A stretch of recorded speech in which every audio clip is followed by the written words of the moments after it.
Good morning, everyone.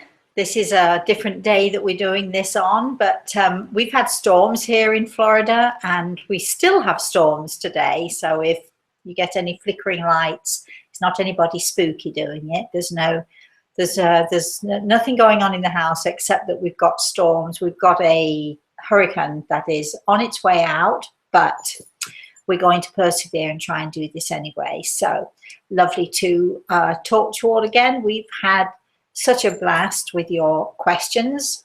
Once again, our subject is how do mediums communicate with the spirit world? Now, last week I did talk about the various ways that in the beginning I learned to connect with the spirit world. We talked about signs and symbols. So we're going to sort of step it up a little bit. And now going into how I communicate with the spirit world as a spiritual medium and a healer. I cannot speak for other mediums because every medium has their own way. However, we have the ability to have clairvoyance. Clairvoyance means seeing further than or beyond this earthly realm. Clairaudience means hearing further than, and again, beyond this earthly realm. Clairsentience means feeling, sensing. There are a variety of ways that people can connect with their loved ones in the spirit world, and there are a variety of ways that mediums can connect. Now, most mediums will use one of those, either clairaudience, clairvoyance, clairsentience, whatever. And most people can only use or only have the ability to really hone into one of those abilities. It just happens that, and I've no idea why, I'm able to hear, to see, to sense, and in every way to be aware of the spirit world and be able to connect with the spirit world. So as usual, we're going to start with a couple of questions, and as we go along with the questions, I'm going to give you my input and my thoughts and feelings on the matter. So let's go. Carolyn, first of all, we have to say good morning to Grey Eagle. I've already said good morning to him, but good morning to Grey Eagle, who's standing to my right side as always.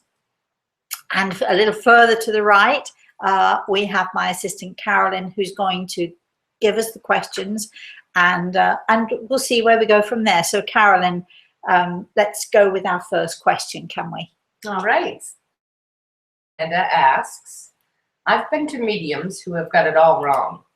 When you are communicating with the spirit world, how easy is it for mediums to misinterpret what they are hearing, and should we be skeptical? How easy? Hello, Karen. From where? From Canada? Yep. Hello, Karen from Canada. I'm sorry that you've not had such great experience with the people that you've been to see. Of course, it's easy for, no matter how good a medium is, it's easy to misinterpret what is being said to you, which is why, for my part, I'm so grateful for Grey Eagle, because if I am likely to misinterpret, which of course I'm going to, I mean, just having a regular conversation with a friend, we can easily misinterpret what it is they're trying to say to us. So trying to make that connection, to have that understanding of what someone's trying to say to us in the spirit world, it's just very easy to misinterpret sometimes. But I'm lucky, because when I start to go down the wrong track, or I start to sort of misinterpret what is being said to me, then Grey Eagle will put his hand on my shoulder, or he'll give me a nudge one way or another, so that I have to, then I realize, okay, I'm not hearing clearly enough, I'm not connecting clearly enough, what is it that I need to do? And then I'm able to work on making that connection stronger so that I don't misinterpret. And again, having Grey Eagle with me ensures that I'm going to, if I do misinterpret, I've got someone else here, I've got a third party in that Grey Eagle is able to correct me and say, no, that's not what they meant, or he's able to say to that person in the spirit world, you need to tell her in a different way or use a different method of communicating. So skepticism. It may surprise you all to know that I am, without a doubt, the most skeptical person on this planet. I question, and I question again. And I think we've talked in one of our other communications about the 3-time rule, and I always apply the 3-time rule. If you're unsure, apply the 3-time rule. Wait till something happens 3 times before you actually believe it, or you actually go forward with whatever you feel you should, you might be hearing or sensing or seeing. So being skeptical, I think, is a very healthy thing to be. There is a difference, though, between being skeptical and just being stubbornly close-minded and refusing to accept anything. So what I would say is to anybody out there, when you go to see someone like me, put your skeptical hat on. Make sure that you question everything that that person is saying to you, but be open-minded and be prepared to be surprised, amazed, or enlightened, or whatever it is. So don't be stubbornly closed-minded, but be skeptical. Okay, let's have that next question then. Diana from Sarasota, and her question came in through Meetup. How are you able to connect with the energy that is connected to the client you are speaking with? Is the only confirmation the client's own experience, or would you know anyway? I'm sorry, who is this? Diana. Diana. You only live down the road from me. So hello, Diana from Sarasota. Well, I actually don't. And again, this is me personally. I'm talking about me personally now. I actually don't connect with the energy of the person that I'm talking to. Wait a minute. Let me think about this one. I don't connect with the energy of the person who has come to see me for a consultation. I don't connect with the energy of that person who's sitting in the audience who might want a message. What I do is I connect with the spirit world, and there's a very, very great difference between connecting with energy and connecting with the spirit world. I know that there are many, many people who think they have mediumistic talents because they sense, they're aware, they feel, they are able to tune into or to connect in with certain energies. But a medium is someone who talks one-on-one directly with someone in the spirit world. When I'm teaching, when I'm with my students and I'm teaching them to become more sensitive, more aware of whatever is out there, I teach them to connect with energy, using either the method of psychometry or the method of connecting with the aura, or connecting, with a person's aura. And in Sarasota on, I think it's the 17th, is it the 17th in Sarasota, we're going to be having a workshop where I'm going to be talking about and showing people how, using psychometry, using energy, connecting with the aura, how we can make ourselves more sensitive and more aware of what is out there. But that is not to say that I'm teaching you the mediumistic talents, because I am not. This is about connecting with energy, connecting with the person, connecting with your own energy, helping to raise your level of consciousness to a point where you're able to hear more, see more, sense more. But mediumship is, let's say, beyond that. It's more than that. It's a direct connection. Mediumship is having a direct connection and a direct conversation with someone in the spirit world, someone who has died. So of course, we don't believe in dying, but that's what mediumship is about. And so many people do get it confused. And so many people, when they go to see someone, thinking that they're going to see a medium, and the person says to them, oh, I need to hold a piece of jewelry. They're connecting with the energy of the jewelry. It's called psychometry. It is not mediumship. It's very different. It's not connecting with a person. It's connecting with the energy. So when we're communicating, we can, there are various ways of communicating, but if you are a medium, you are that medium between that person who is in the spirit world and that person who is here on this earth, and their family who are still here on this earth, and it's a direct link. So be very careful, especially those of you who are searching for a medium. People who have lost their children, they want to connect with their children.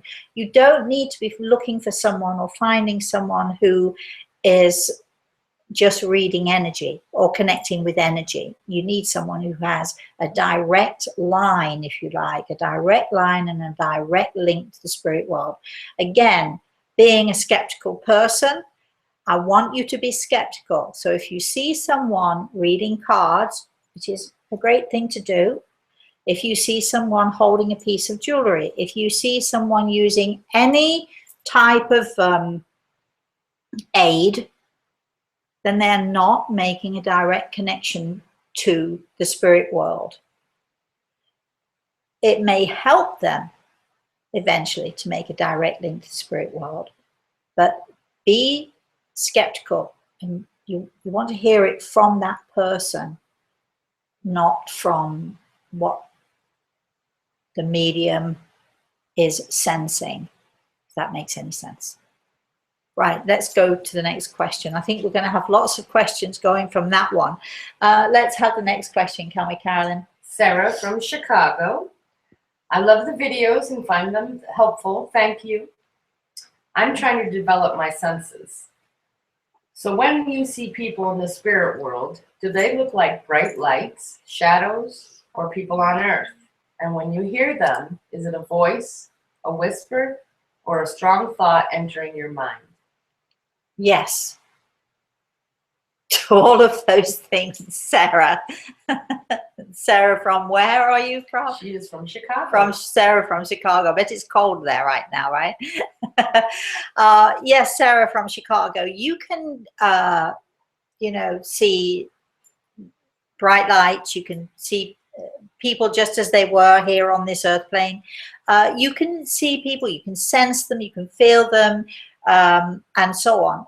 Okay, so what I do, and again, I'm only speaking for myself, and I am, just to be clear, everyone, I'm not all-knowing and all-seeing. I'm not the guru here. I'm not well, maybe a little bit, but I'm not, infallible. So the way I do it, the way I like to do it, is that I will search and seek out when I'm first making connections or trying to make connections with the spirit world. I am searching for that direct line, and in order to get that direct line, what I prefer to do is I like to see people, and I'll see them just as they were here on this earth. I can remember someone actually saying once that I remember listening to a medium on TV who said, when mediums connect, they can only see your head, and that's, and I was laughing really, because for quite a while after that, many people in the spirit world were having jokes with me and showing me their legs. And I remember a Scotsman wearing a kilt showing me his legs just for fun and just being playful. I see people very clearly most of the time, but not all of the time. Sometimes I'll see a shadow that as I'm beginning to work, I'll see a shadow as I'm beginning to concentrate and to focus on getting that direct line, and I'll see something flit across the room. But that means to me, pay attention. Who goes there? Who was that? Is that someone there? And then if I focus enough, then I'm able to see that person. There are times, and I've no idea why it is, there are times when I will simply hear someone, or I will feel someone's presence, and I might see something, but not necessarily as clearly as I would like, but I know that I have a person standing next to me or in front of me. But most often I see the person and I hear the person, and I'll hear. The way to hear is strange, and I remember actually reading, and I don't remember who it was, someone explaining how you can hear the voices from the spirit world, and it made perfect sense to me, because sometimes I will hear as if I'm hearing, you know, someone standing next to me, and I'll hear with my ears. Sometimes it's as if the sound will seep through my skin, so I'll hear as if it's seeping through my skin. It's a weird thing to say, but it makes perfect sense to me. It'll make perfect sense to those of you who are clairaudient, who do hear in that way. So there are a variety of ways to connect, and you know, whichever way works for you, then what you have to do is to hone that, to focus on that way that works for you, and make it stronger, and make the connection stronger. Did I answer that question? You did thoroughly, but I believe you wanted to tell everybody about a story about Martha. Oh yes. Well, oh yes. Well, now this is a great story, and I think it answers this last question. Sometimes you have people coming to see you for a consultation, and they don't necessarily know who it is that you're connecting with. So this is a story about Martha. Martha was a tiny little lady. I had a young man who came to see me, and his girlfriend had apparently been killed in a car accident. I didn't know this at the time, but she'd been killed in a car accident, and that was why he had come to see me, because he wanted to connect with his girlfriend. Well, imagine his surprise then when no girlfriend, just this little lady. I saw her so clearly that there was no mistaking and no misinterpreting.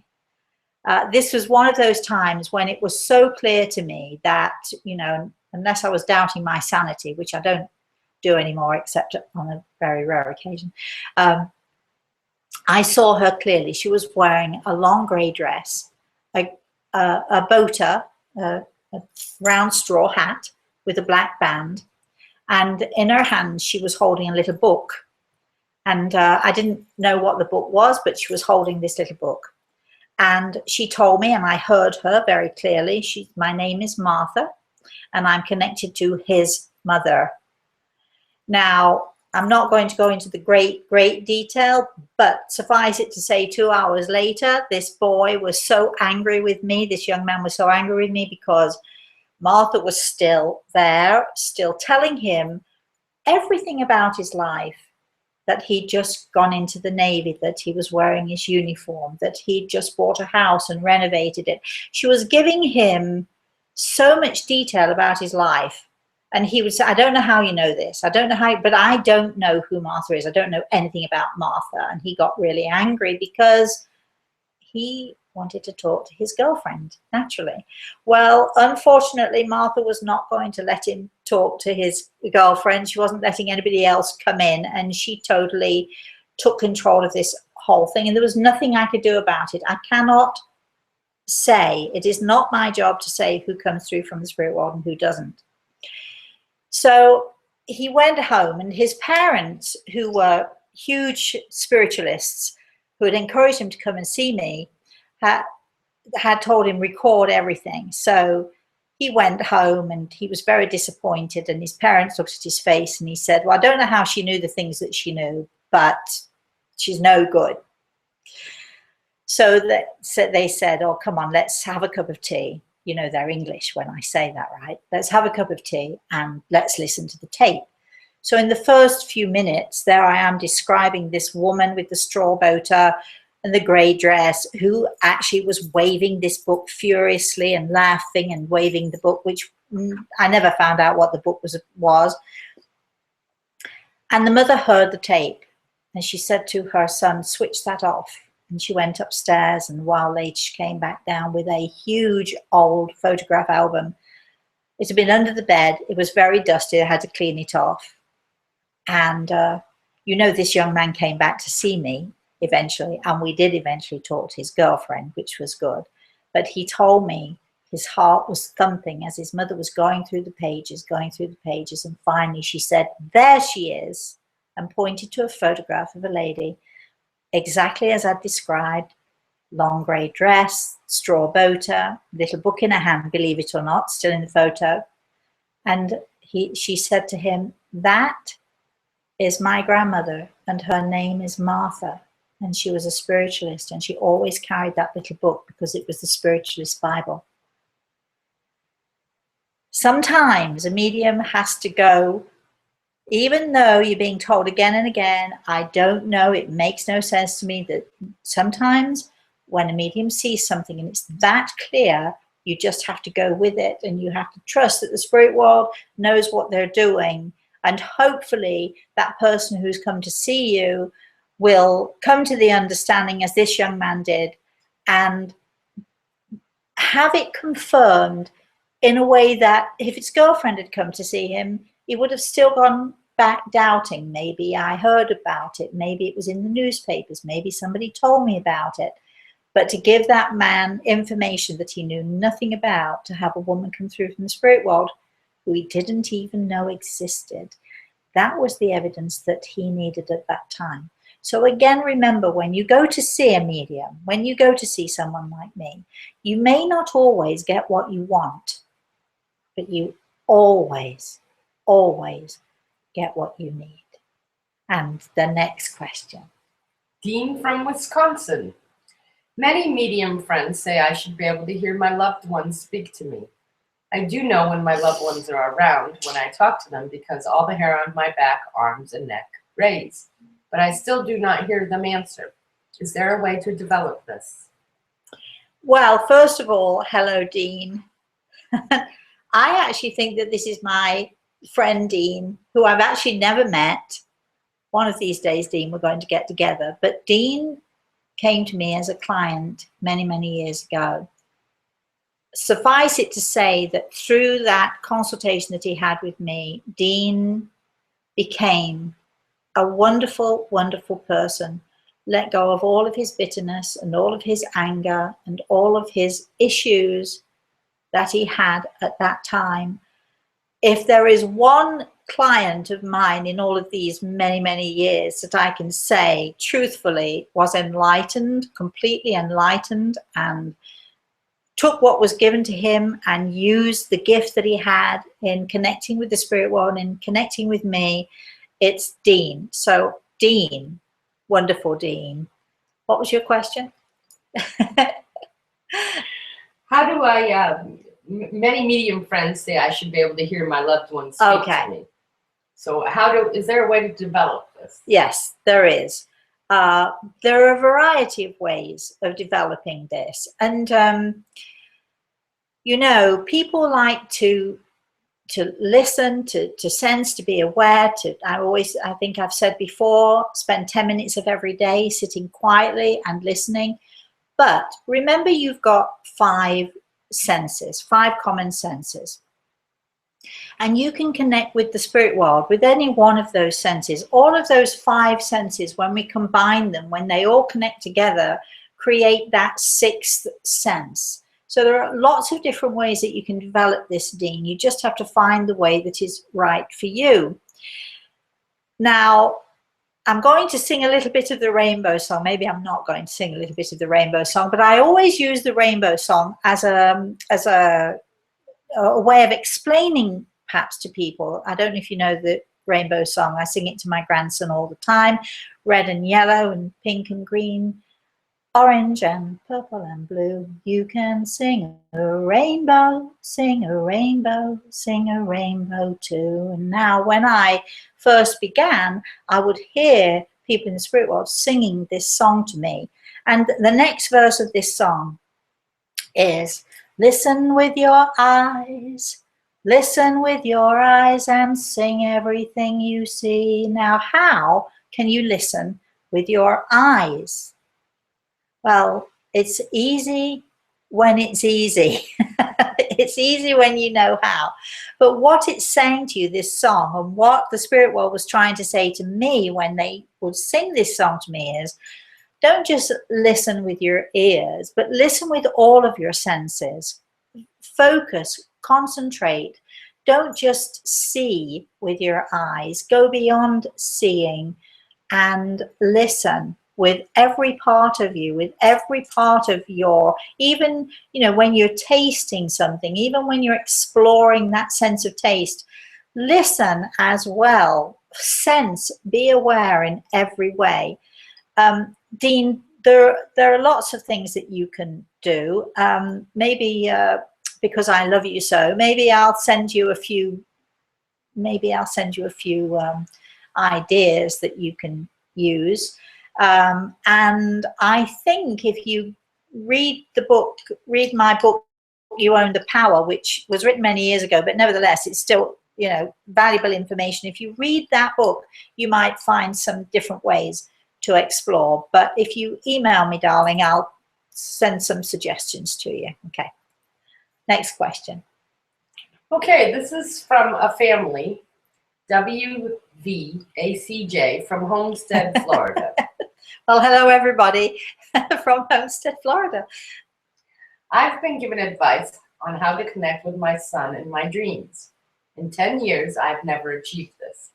However, my daughter dreams often of her brother, and for that I am thankful. Well, family. Okay.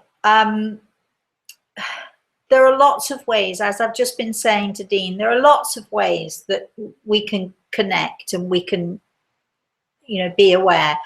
One of those ways is through our dreams, but it doesn't work for everyone. And you're obviously one of those people it's not working for. So I would just, you know, I was going to say give it up. Give up expecting through dreams until you have explored perhaps some other ways. Again, sitting for 10 minutes, listening, being aware. Did she say, this lady, gentleman, whoever you are, family that lost a son? Is that? Yeah, I believe so, yes. I've been given advice how to connect with my son. Okay, great. All right. Well, first then, before I say anything else, let me please say how sorry I am for you for your loss.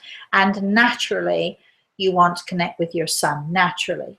So what I'm going to suggest that you do is to think about the things that he used to enjoy. Did he enjoy being in the kitchen with you? Did he enjoy licking out the bowl when you were making cookies? What sorts of things did he enjoy that you would enjoy together?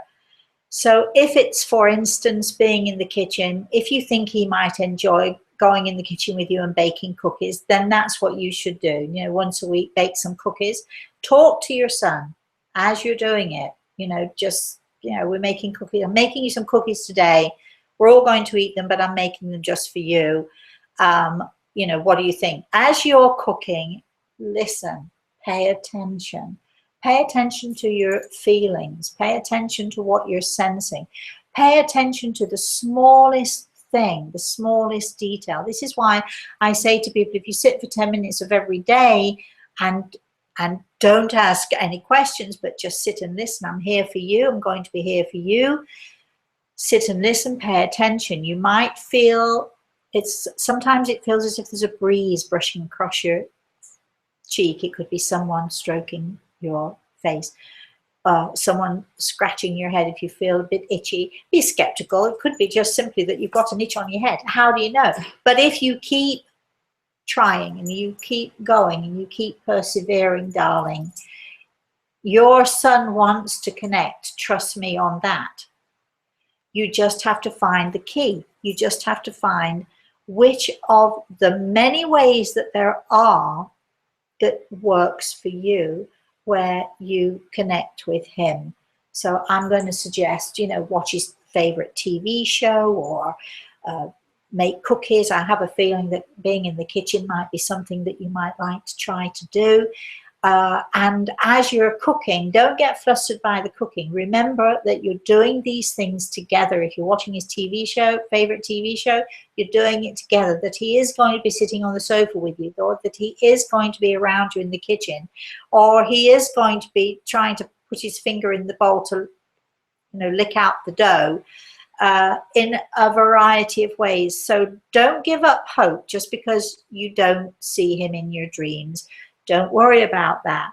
The more you try and the more you connect and the more you try to connect, don't be frustrated. It might take a week, it might take a year, it might take 5 years. It's worth it. Just keep trying and trust that you can do it. Just trust.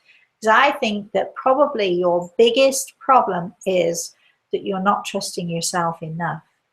And that maybe this is something you want so badly that you're in some ways putting up a barrier, which is why I'm saying do something that you enjoy together and just listen and be aware, because sooner or later it's going to come tapping you on the shoulder. You can trust me on that. Next question. This question comes from Sammy from Florida. Can you explain what clairvoyance actually is? Clairvoyance. We did touch on it a few minutes ago. Clairvoyance, if you look it up in the dictionary, it means far seeing, basically. Seeing further than. Seeing, and when we use it in relation to this subject, my subject, we're using it in the terms of seeing further than the ordinary everyday vision, seeing beyond this world, seeing beyond this earthly plane. And again, you can do that with hearing, with sensing, with feeling in a variety of ways. But it means basically seeing beyond the ordinary vision. The ordinary vision being, if you've got 20/20 vision, seeing pretty much everything there is to see on this earth plane, but never seeing beyond that. And beyond this earth plane might be just like this much away, just a little touch away. Seeing beyond might be seeing down the tunnel or through the tunnel, the tunnel being that connection that goes between our world and this next world. I can remember many years ago, a patient of mine asking of Grey Eagle, he said, I want to ask Grey Eagle a question. I want Grey Eagle to tell me, what is the universe like? Can you describe the universe? And I'm thinking to myself when he asked the question, oh goodness, that's going to take some describing. I don't know how long we could be here for with that question. But Grey Eagle laid his hand on my shoulder, as he's doing right now. We're remembering this quite clearly. He laid his hand on my shoulder and he said, it's very simple. The universe is like holes in a cheese. So if you can imagine a huge round cheese, and one of those cheeses that they use hot wires to push through to make holes in the cheese. And sometimes the holes connect from one side of the cheese to the other. Sometimes they cross, sometimes they intersect, sometimes they only go so far. But if you can imagine, if you can visualize the universe as a huge sphere, like holes in a cheese. So there are passages and ways to move this way, ways to move that way, ways to move this way. There are different passages and different areas that you can go and that you can travel through these passages, through these holes in the cheese. And when you are seeing, when you are using your clairvoyant abilities or your clairaudient abilities or whatever you have, whatever you're using, you are actually extending your vision to see down or through or into those holes in the cheese, because those are the passageways, those are the doorways, if you like. That there isn't a veil, nothing separates us from the spirit world. I know lots of people talk about the veil and getting through the veil and all the rest of it. The only veil that there is the one that we put there on a conscious or a subconscious level we're the ones who think that there is a barrier. There is no barrier. We on this earth plane are part of this universe. We are part of the holes in the cheese. We are just one little space in that cheese. And when you are looking or connecting or using your clairvoyant abilities, whatever it is, when you're doing that, you are going down those passageways, whichever way it is. Don't get yourselves to the point where you think, I can't do it, because the only person who is stopping you from making that connection is yourself. Again, people get so impatient, like this lovely lady who's trying to connect with her son. I've tried for 10 years to connect with my son in his dreams. Well, if after 10 years it's not working, I'm suggesting you try another avenue, you try another way. But if you try, and sometimes it does take a long time, and if you try, if you persevere in the right way, you can do it. There is no veil, there is no barrier. We are all a part of this enormous Emmenthal cheese, holes in the cheese, crossing, connecting, sometimes intersecting. That's what we do. And that's how mediums communicate. We go down those passageways and we make those direct connections. Do we have a next question? The last question. The last question. Ooh. Agnes from California asks, have you ever used an Ouija board to connect? Have I ever used a Ouija board to connect? Yes. The simple answer is yes.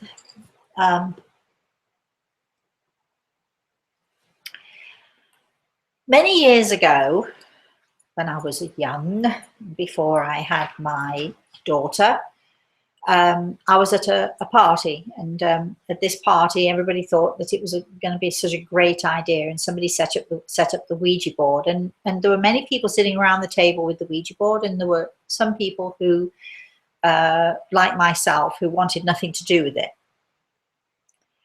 Now at this point I'd already had 3 miscarriages. Some person, and I don't remember who it was, but some person, probably trying to be nice, probably trying to be kind, actually, who was sitting at the Ouija board, said to the Ouija board, whoever they thought they were connecting with, will Rosemary ever have a baby? Because everybody in the neighborhood knew that I'd had all these miscarriages, and I guess people were feeling sorry for me and wanted to help me and blah, blah, blah. And the answer on the Ouija board came back a clear and firm no. Okay, we know that the Ouija board was wrong. That's okay, it was wrong. Maybe someone was pushing the glass, maybe someone was pushing the glass not realizing they were pushing the glass. For whatever reason, the Ouija board was wrong. However,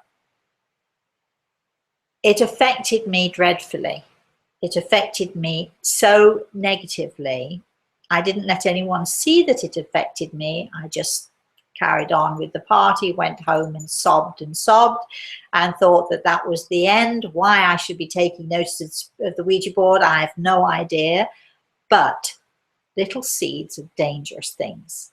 So my advice to anybody going for the Ouija board or wanting to play with the Ouija board is do not do it. It is dangerous. It's very dangerous. Aside from the fact that you're opening yourself up to, hey, anybody out there.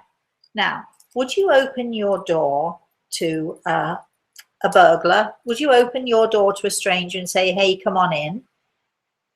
Doing the Ouija board, working with the Ouija board is the same thing. If you don't have someone, for instance, like Grey Eagle, if you don't have someone who knows what they're doing and who is able to deny access to those unwelcome forces, then you're opening yourself up to trouble.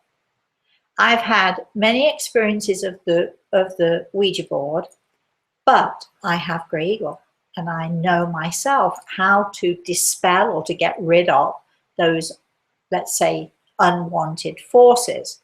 It is not something that I recommend It is something that I absolutely tell people not to do. I know there are many people who are desperate, and I know there are many people who think it's just fun and it's a good idea. It is not. It really is not. It's very dangerous. So please, please, please, please, please don't do it. Personal question. Okay.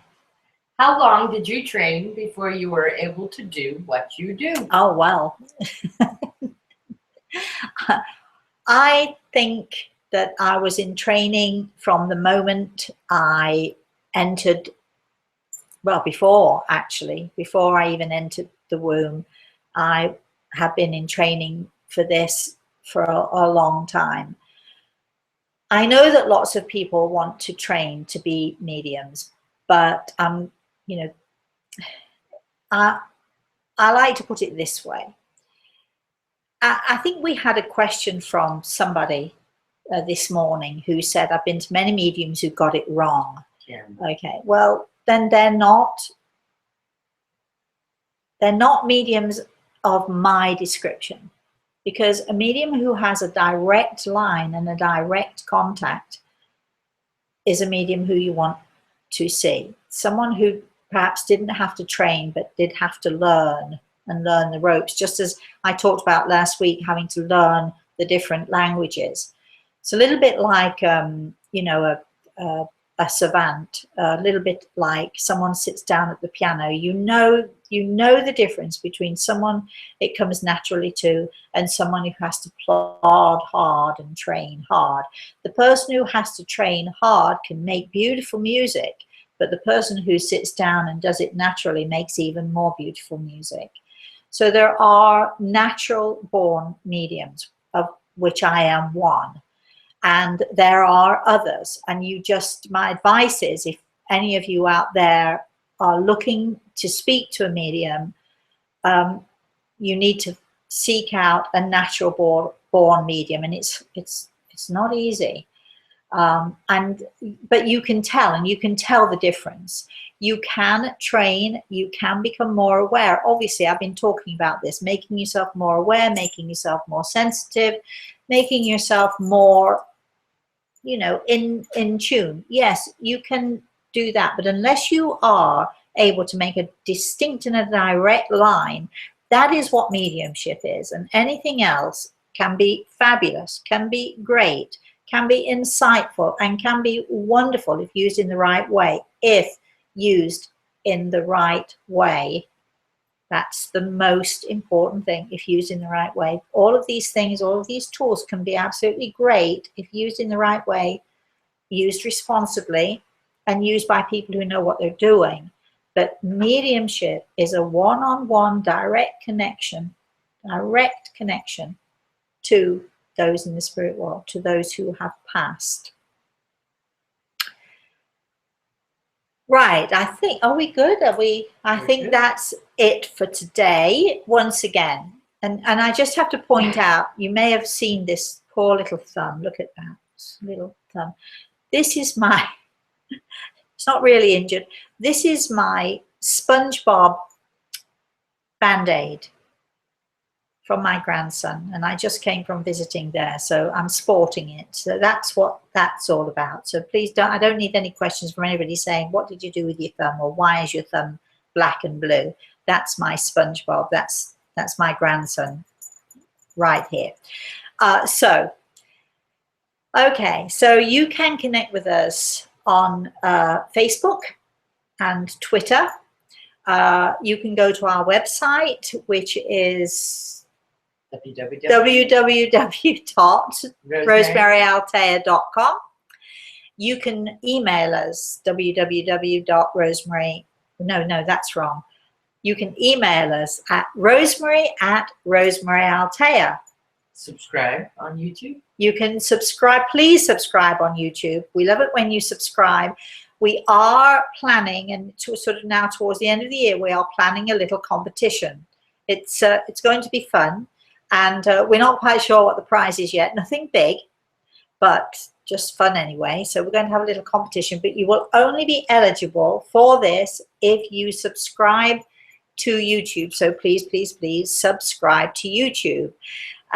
You know, we don't make any money from doing these videos. We thoroughly enjoy it, and it's great for me to be able to give you some insight and to help those of you who need insight, and we get so many people saying they're enjoying it, so we're having a blast with this. But subscribing, I don't know what it does for us, but it helps us in some way or another, so please, please, please subscribe. What else is there? Next week's topic. No, next week's topic will be, it's a good thing Carolyn's here, next week's topic will be secrets in the spirit world. Oh, yes. Oh, I'm looking forward to this one. Yes, are there secrets in the spirit world, or are there not? How much does the spirit world see? How much does it tell? Does it ever, do people in the spirit world ever divulge our secrets? Are there any reasons why you shouldn't go to a medium? And if you do go to a medium, are you really expecting that they're not going to know whether you cheat on your diet, or whether you're cheating on your husband, or whether you are pretending to be happy when you're really miserable? You know, what are the secrets that you think that you're keeping, and how much does the spirit world see them, and what can we do about them? So that should be fun. I'm looking forward to that topic. And tickets for sale at Rosemary. There are tickets for sale. Carolyn should be really in front of the camera at this point. There are tickets for sale, yes. At rosemary.splashthat.com. Splash what? Splash that. Oh, there are tickets for sale at rosemary.splash. No, just all Splash that. Oh, let's do this again. There are tickets for sale. rosemary.splashthat.com. And that's for your splashthat.com. rosemary.splashthat.com. And that is for the September event, which we're doing in Sarasota. We're having a class in the morning. We're going to be talking about, again, attuning. We're going to be discussing psychometry. We're going to be discussing the bubble. We're going to be discussing energy and energy fields and auras, and how we can connect with those better. We're going to be discussing all sorts of things. And then in the afternoon, I'm going to be connecting with the spirit world, giving messages of hope, inspiration, and we're going to have a lot of fun. So if you need tickets, rosemary.splashthat.com. I got it right. I think I got it right. Thank you for joining us. Goodbye from Grey Eagle. God bless you all. Thank you very much. Bye-bye.